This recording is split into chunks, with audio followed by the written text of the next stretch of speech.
ये का समय सबसे उत्तम होता है। पाठ पूरा होने के बाद देवी माँ की आरती कर उनको भोग अवश्य लगाएं जितना आपका सामर्थ्य हो। और नवरात्रि में दुर्गा सप्तशती का पाठ करने से 100 गुने अधिक आपको फल मिलता है जो आप नॉर्मल डेज में करते हैं। देखिए, पाठ करने के 2 प्रकार के विशेष नियम होते हैं। एक तो होता है कि आप 13 के 13 अध्यायों को एक साथ मैया के आगे आप पढ़ लें या एक दिन में 2 बार पढ़ लें आधे आधे करके, तो आप कर सकते हैं अगर आपके पास समय है। और या फिर हम उसे विभाजित कर लेते हैं दिन अनुसार। दिन अनुसार कैसे करेंगे, लगातार नहीं करने हैं। अब मैं आपको बताती हूँ कि किस विशेष तरीके से आपको करने हैं। दुर्गा सप्तशती में केवल 700 श्लोक हैं और जिनको 13 अध्याय में विभाजित किया गया है। तो इन अध्यायों को 3 चरित्रों में बांटा गया है। और ये 3 चरित्र में सबसे पहला है प्रथम चरित्र, केवल प्रथम अध्याय शामिल है इसमें। मध्यम चरित्र में दूसरा, तीसरा और चौथा अध्याय शामिल है। और उत्तर चरित्र में 5वें से 13वें अध्याय तक के अध्याय शामिल हैं। तो पाठ विभाजन का सबसे बढ़िया विकल्प रहेगा आपके लिए कि 7 दिवसीय विभाजन करें।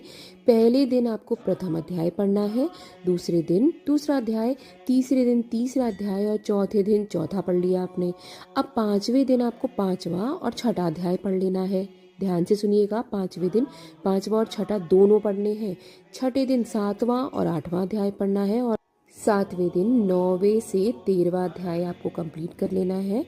इस क्रम में पहले 4 दिनों में प्रतिदिन एक एक आपने पाठ पढ़ लिया। अब उसके बाद जो शेष अध्याय हैं अगले 3 दिनों में आपको विभाजित कर लेने हैं। नियम मित्रों यही रहेगा, आप इसको प्लीज़ सेव कर लें, लिख लें, जैसा आपको ठीक लगे कर लें।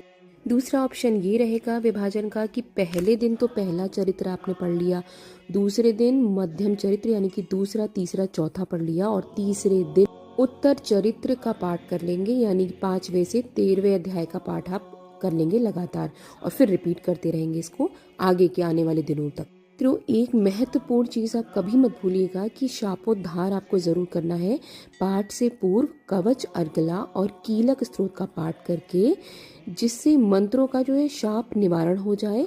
साथ ही नरवाण मंत्र का जाप आपको अवश्य ही करना है पाठ से पहले और पाठ के बाद। ओम ऐम ह्रीम क्लीम चामुंडाय विचे मंत्र का जाप करें। इसका प्रोनाउंसिएशन के लिए आप YouTube की हेल्प ज़रूर लें, क्योंकि अगर आपने गलत करा तो इसके फल गलत रह जाएंगे। तो आप ज़रा ध्यान से YouTube पे सर्च कर लें कि कैसे प्रोनाउंसिएशन होना है।